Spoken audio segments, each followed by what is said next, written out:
Hello बच्चों, आप सभी लोगों को सृष्टि द विजन यूट्यूब चैनल पे स्वागत है।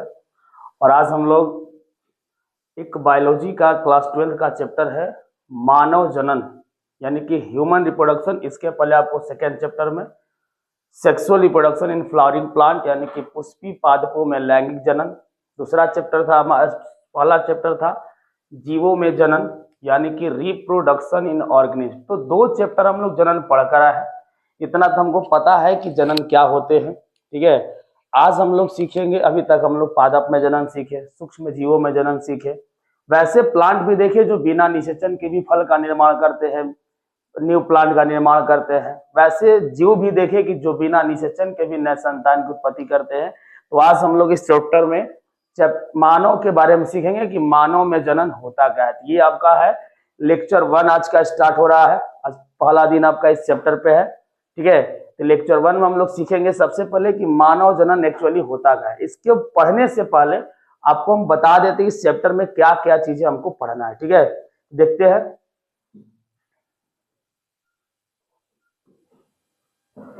इस चैप्टर में आपका देखिए टॉपिक है, ठीक है। ये आपका टॉपिक है और इसमें क्या क्या चीजें पढ़ना है वो आपको हम डिसाइड करेंगे, ठीक है। पहला आपका है, ध्यान दीजिएगा, पहला हमारा है पुरुष जनन तंत्र यानी कि मेल रिप्रोडक्टिव सिस्टम। पहले हमें पुरुष के बारे में पढ़ना है, ठीक है, पहला टॉपिक हमारा है। उसके बाद दूसरा होगा स्त्री जनन तंत्र यानी कि फीमेल रिप्रोडक्टिव ऑर्गन। तो हम इस चैप्टर में मेल यानी कि नर के बारे में पढ़ेंगे, नर के कौन से जनन अंग होते हैं, उस जनन अंग में क्या क्या चीजें होती है, ठीक है, किस में उनके जनन तंत्र में किन चीजों का निर्माण होता है, ये सारा चीज। उसके बाद तीसरा हमारा टॉपिक है युग्मक जनन।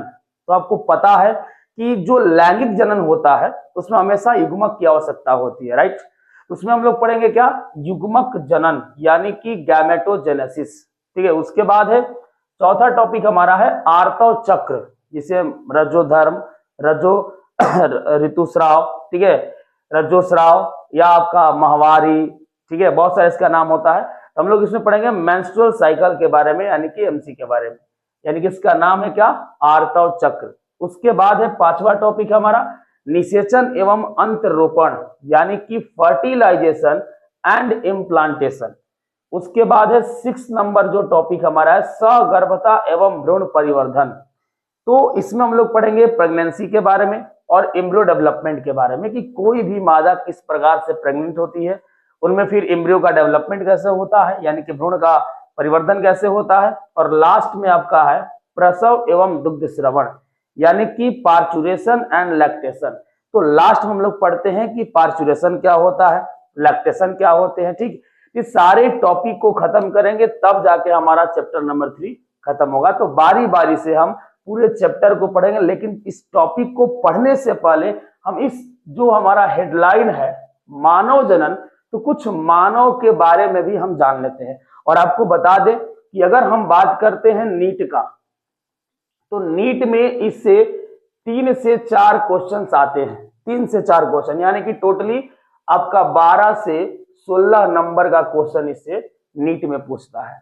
अगर हम बिहार बोर्ड की बात करते हैं, ठीक है, अगर हम इसमें बिहार बोर्ड की बात करते हैं तो इसमें बिहार बोर्ड में 10 से 12 नंबर के प्रश्न आते हैं, ठीक है। तो आपको बिहार बोर्ड में 10 से 12 नंबर का, और अगर कोई नीट का बंदा होगा तो नीट में आपका 3 से 4 यानी कि 12 से 16 नंबर का आपका क्वेश्चन आते हैं। तो इस चैप्टर जो है बहुत इंपॉर्टेंट चैप्टर है और ये चैप्टर हमारे क्लास 10 से जुड़ा होता है, ठीक है। तो आप जो भी लोग हो इस चैप्टर को एकदम आराम से पढ़िएगा और बारीकी से पढ़िएगा, ताकि बहुत चैप्टर एकदम इंटरेस्टिंग होने वाला है। और इस आपका बहुत सारा इसमें हम लोग बहुत कुछ नई नई चीजों को सीखेंगे, ठीक है। तो चलते हैं अपने पहले मानव के बारे में सीख लेते हैं। देखिए ध्यान से लिखा गया है कि मानव एक लिंगी होते हैं।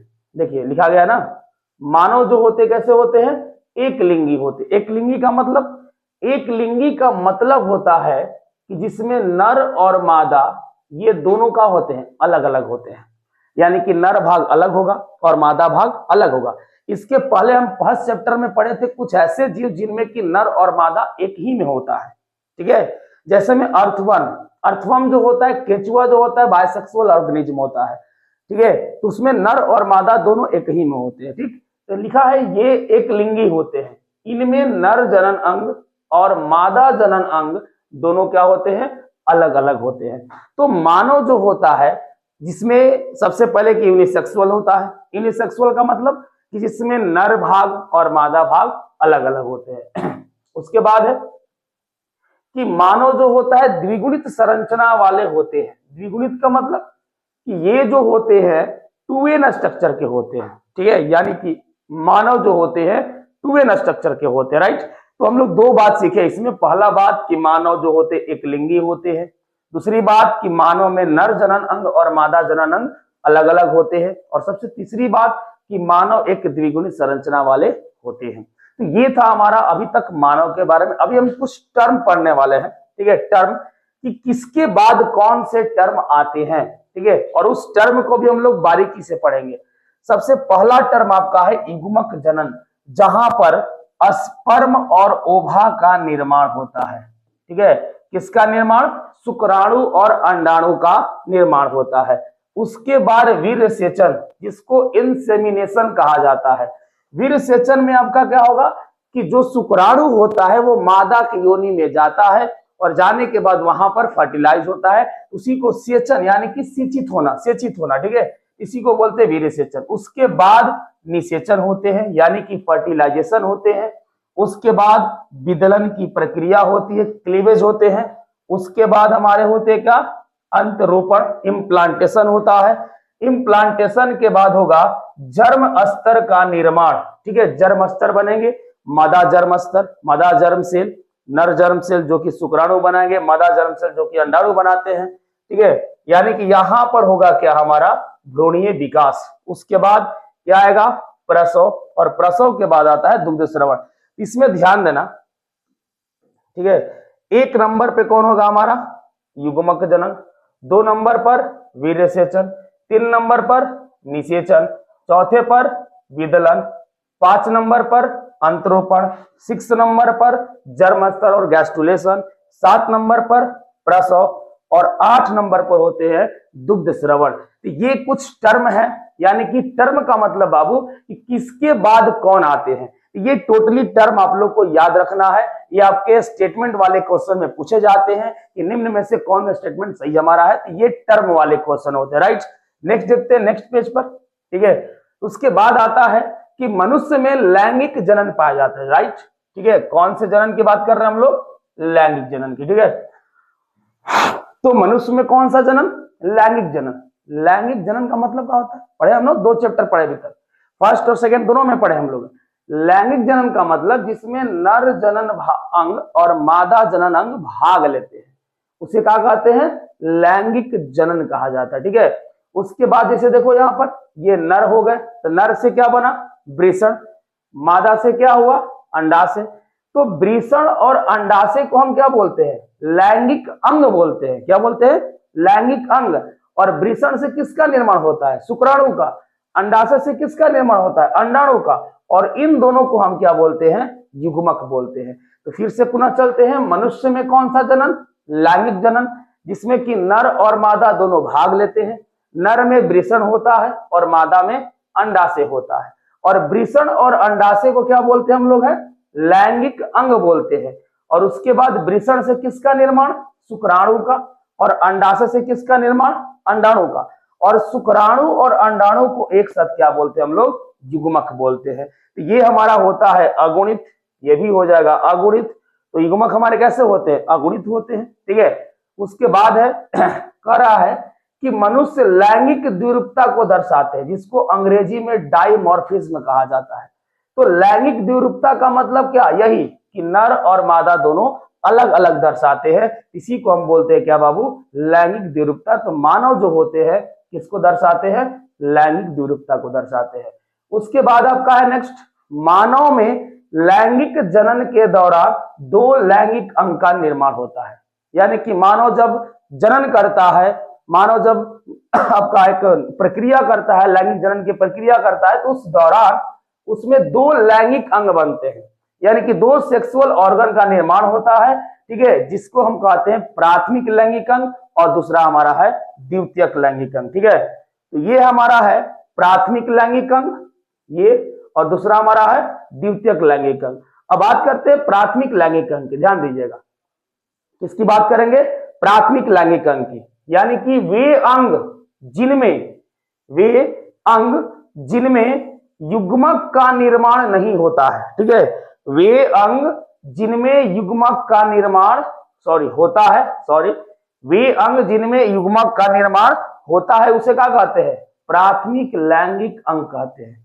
अब ध्यान दीजिएगा कि युग्मक का मतलब बार बार हम लिख रहे हैं बोर्ड पर, एक आपका स्पर्म और दूसरा आपका ओवा। तो युग्मक का निर्माण होता है। युग्मक का निर्माण किससे होता है? तो सर जी वृषण और अंडाशय से होता है।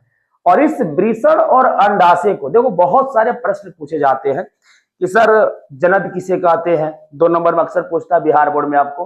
तो इस चैप्टर में बहुत इंटरेस्टिंग पॉइंट ऐसा है, बहुत सारे ऐसे शब्द हैं जिससे हम लोग रोज प्रत्येक दिन हम लोग उससे जुड़े जाते हैं, तो कहीं ना कहीं डेली लाइफ में हमारा इसका प्रयोग होना है। ठीक है, तो यही देखो कह रहा है कि वृषण है और अंडाशय है। तो वृषण और अंडाशय को एक साथ हम क्या बोलते हैं? जनद बोलते हैं। क्या बोलते हैं? जनद। और जनद को अंग्रेजी में क्या बोलते हैं? गोनैड्स कहा जाता है। क्या बोलते हैं बाबू? Gonads, right. तो ये आपका है कि वृषण, अगर मान लो कोई तुमसे पूछे कि जनद किसे कहते हैं, तो कहना का है कि वृषण और अंडाशय को एक साथ क्या कहते हैं? हम जनद कहते हैं। ठीक है, ये हमारा है। दूसरा हमारा है द्वितीयक लैंगिक अंग क्या होते हैं? द्वितीयक लैंगिक अंग, पहला था प्राथमिक जहां पर युग्मक का निर्माण होता है, दूसरा है द्वितीयक। वे अंग जो युग्मक को मार्ग प्रदान करने में सहायता करते हैं या सहायक होते हैं। ध्यान दीजिएगा, वे अंग जो युग्मक को मार्ग मतलब रास्ता, इसे मान लो अगर कोई वस्तु बन जाता है तो उसके लिए रास्ता होता है, ये इसी रास्ता से जाएगा, राइट। तो कह रहा है कि वे अंग जो युग्मक में वही, यानी कि स्पर्म और ओवा को जाने के लिए रास्ता होना चाहिए, राइट। ठीक है, प्रदान करने में सहायता करते हैं या उनके संलयन में सहायक करते हैं। तो द्वितीय लैंगिक अंग जो होते हैं, जैसे आपका नर जनन तंत्र हो गया हमारा, ठीक है, उसके बाद मादा जनन तंत्र, ये सारे के सारे क्या है? द्वितीय लैंगिक अंग है, क्योंकि इनके पास पेनिस भी प्रेजेंट है, इनके पास वैजिना भी है, टेरस भी, वाल्वा है, उसके बाद आपका फाइलोपियन ट्यूब है, उधर आपका एसेसरी ग्लैंड होते हैं, एसेसरी डक्ट होते हैं, ठीक है, सहायक नली, सहायक ग्रंथि होती है हमारे पास नर जनन तंत्र में, यहाँ भी हमारे सहायक ग्रंथि और सहायक नली होती है। तो कहीं ना कहीं एक रास्ता होता है कि किसी रास्ते से कौन सी चीजों को जाना होता है, उसी रास्ते को, उसी जो उसमें भाग लेते उसे क्या कहते हैं हम लोग? द्वितीयक लैंगिक अंग कहते हैं। ठीक है, तो यहां तक आपको समझ में आया? ठीक, तो ये था हमारा अभी तक छोटा मोटा चीज, अभी हम टॉपिक स्टार्ट नहीं किए हुए हैं। ठीक है, तो नेक्स्ट पेज, लास्ट पेज पे देखते हैं हम लोग, ध्यान दीजिएगा। 2 आपका टॉपिक लिखा गया है, पहला है क्या? भ्रूण विज्ञान, और दूसरा है भ्रूणोद्भव, यानी कि एम्ब्रियोलॉजी और एम्ब्रियोजेनेसिस। बहुत सारे बच्चे क्या बोलेंगे कि सर भ्रूणों के विज्ञान को भ्रूण विज्ञान कहते हैं, ठीक है, लेकिन ऐसा नहीं है गुरु। ठीक है, याद करना, हम लोग पढ़े थे। ठीक है, ये टॉपिक क्या है कि युग्मनज, ध्यान दीजिएगा, युग्मनज के बाद क्या बनता है? भ्रूण बनता है। क्या बनता है? भ्रूण। तो इसके बीच में क्या होते हैं? कुछ स्टेज आते हैं, चरण आते हैं, जैसे में मोरुला स्टेज आता है हमारा, ठीक है, उसके बाद ब्लास्टुला, उसके बाद, ठीक है, ध्यान दीजिएगा थोड़ा सा, ठीक, यानी कि हो गया हमारा ब्लास्टुला, और एक हो गया ब्लास्टोसिस्ट, और एक हो गया गैस्टुला। ठीक है, ये 4 स्टेज, मोरुला जिसको तुतक बोलते हैं, ब्लास्टुला, ब्लास्टोसिस्ट और गैस्टुला, ये 4 स्टेज के अध्ययन को, ठीक है, यानी कि युग्मनज और भ्रूण के बीच, युग्मनज और भ्रूण के बीच आने वाले स्टेज के, चरण के अध्ययन को क्या कहते हैं गुरु? भ्रूण विज्ञान कहते हैं। क्या कहते हैं? भ्रूण विज्ञान। यानी कि इन चारों स्टेज को जब हम स्टडी करेंगे, कहेंगे कहा कि एम्ब्रियोलॉजी, ठीक है, embryology is a study of zygote and भ्रूण, यानी कि जाइगोट बिटवीन भ्रूण, यानी कि इनके बीच, जाइगोट यानी कि युग्मनज और भ्रूण के बीच आने वाले, युग्मनज और भ्रूण के बीच आने वाले अवस्थाओं के अध्ययन को क्या कहते हैं? हम एम्ब्रियोलॉजी कहते हैं, यानी कि भ्रूण विज्ञान कहते हैं।